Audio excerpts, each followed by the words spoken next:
Welcome to Mythri news. ప్రతిక్షణం ప్రజల కోసం. విశాఖ జిల్లా పెందుర్తి పెద్దగాడి చెరువు కబ్జాకు వైసీపీ నేత ప్రయత్నం. కలెక్టర్ ఆదేశించినా స్పందించని రెవెన్యూ అధికారులు.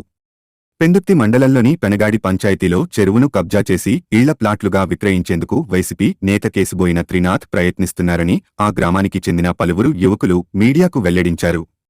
గ్రామంలోని సర్వే నెంబర్ 70 గల చెరువులో గుడి నిర్మాణం పేరుతో చదును చేయించారని, అయితే అందులోనే పలువురికి ఇల్లు స్థలాలు విక్రయించినట్లు తెలిపారు.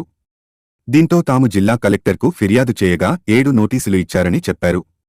ఆ తర్వాత 6 నోటీసులు ఇవ్వాల్సి ఉండగా 10 రోజులు గడిచినప్పటికీ స్థానిక రెవెన్యూ అధికారులు స్పందించకపోవడం దారుణమని ఆవేదన వ్యక్తం చేశారు.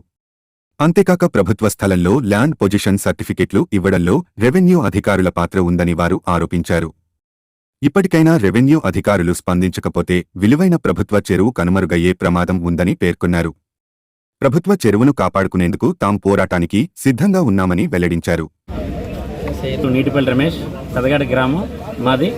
పెదగాడి గ్రామంలో అనేక భూ కబ్జాలు జరుగుతున్నాయి. దీనందరికీ కారణం కేసుబోయిన త్రినాథ్ అనే వ్యక్తి ప్రతి ఒక్క ప్రభుత్వ భూమిని కూడా కబ్జా చేస్తూ దాన్ని ఒక సవాల్ విసురుతున్నారు. ఇప్పుడు కొత్తగా ప్రభుత్వ భూమి అయినటువంటి సర్వే నెంబర్ 70లో ఉన్నటువంటి ఒక చెరువుని కబ్జా చేసి కొంతమందికి ఫ్లాట్లుగా కేటాయించడం జరిగింది. దీనిపై మేము దాదాపుగా ఒక సంవత్సరం నుంచి పోరాటం చేస్తున్నాం. చివరికి పోరాటంలో కలెక్టర్ వారి వద్దకు వెళ్ళి ఆర్డర్స్ తెచ్చినప్పటికీ కూడా ఈ ప్రభుత్వ అధికారులు ఎవరో దాని మీద చర్య తీసుకోవడానికి ఉపక్రమించట్లేదు. తరువాత ఇప్పుడు ఈ ఒక ఇల్లును కాపాడడానికి, అలాగే ఇప్పుడు వరకు కబ్జాలనే జరిగిపోయిన దాన్ని కాకుండా ఇప్పుడు కొత్తగా ఉన్న చెరువుని పూర్తిగా తొలగించి దాన్ని జిరాయితీగా మార్చే ఒక అక్రమ ప్రయత్నం జరుగుతున్నది. దాన్ని పూర్తిగా తొలగించి గుడి అనే ఒక పేరు పెట్టి శంకుస్థాపన కూడా చేయడం జరిగింది మొన్న బుధవారం.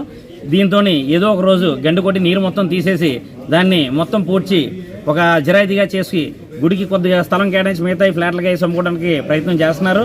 ఇటువంటి ఒక చర్యని, దుశ్చర్యని మీ మీడియా సోదరులందరూ ఖండించి ఒక ఊరికి న్యాయం చేకూరుస్తారని మీ అందరూ ఎదురుగా అభ్యర్థన ఇచ్చుకుంటున్నాం. సర్వే నెంబర్ 70లో ఒక ఇల్లులకి మేము జేసీ గారి దగ్గరికి వెళ్ళి నోటీసులు ఇప్పించాం.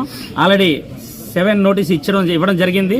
ఇచ్చిన 7 రోజుల తర్వాత 6 నోటీస్ ఇవ్వాల్సి ఉంది. 6 నోటీస్ 24వ తారీఖు 2 నెల 2024వ తారీఖున ఇవ్వాల్సి ఉంది. కానీ నేటికి ఈ రోజు తేదీ 5వ తేదీ అయినప్పటికీ కూడా 3వ నెల వచ్చినప్పటికీ కూడా అధికారులు ఎవరో దాని మీదకి వెళ్ళే ప్రయత్నం చేయట్లేదు. ఎందుకంటే గతంలో ఈ ఎల్పీసీలని మన ఒక రెవెన్యూ అధికారులు అమ్మినట్టు కూడా కొన్ని సాక్ష్యాలు మేము బయట పెట్టగలం. దయచేసి మీడియా సోదరులు ఆ యొక్క కబ్జాని అడ్డుకొని వాళ్ళకు నోటీస్ ఇచ్చి దానికి మాకు మా గ్రామానికి న్యాయం చేయగలరని విజ్ఞప్తి చేస్తున్నాం.